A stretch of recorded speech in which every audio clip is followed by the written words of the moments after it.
Hello বন্ধুরা, নমস্কার। আজ লক্ষ্মীর কিচেনে বানাবো সেমাই বানাবো। তো সেমাইয়ের জন্য চিনি, দুধ, এলাচ, কাজু, ঘি নিয়ে নিচ্ছি। আজ এই দিয়েই করবো। কড়াই বসিয়ে দিয়ে ঘি দিয়ে দিয়েছি, যেহেতু সেমাইটা ভাজতে হবে। তো সেমাইটা দিয়ে দিয়েছি।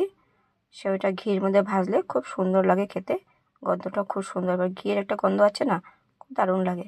তো দিয়ে দিচ্ছি তেজপাতা। তো ভালো করে আমি ভেজে নেব, একটু লালচে লালচে হবে।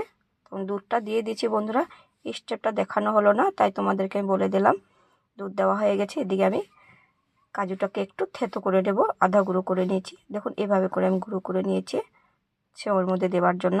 তো সেমাইটা আমি দিয়ে দিয়েছি। সেমাইটা হয়ে এসছে, তো দিয়ে দেব। মিষ্টির জন্য তো চিনি লাগবে, চিনি দিয়ে দিয়েছি।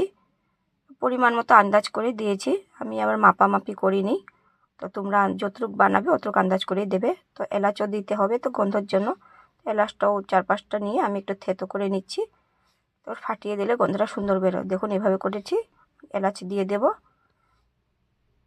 তো হয়েই গেছে সেমাই। এখন আমি নামিয়ে নেব। কেমন হয়েছে বন্ধুরা আমার সেমাই বানানোটা? কিন্তু শর্টকাট সরলভাবে দেখিয়েছি। তোমাদের যদি ভালো লাগে তোমরা আমাকে কমেন্ট করে জানিও, ঠিক আছে বন্ধুরা? ইউটিউব বন্ধুরা আমাকে সাবস্ক্রাইব করে দিও। ফেসবুক, ইনস্টাগ্রাম বন্ধুরা আমাকে ফলো করে দিও। আজ এতখানি রইলো। Bye bye, tata.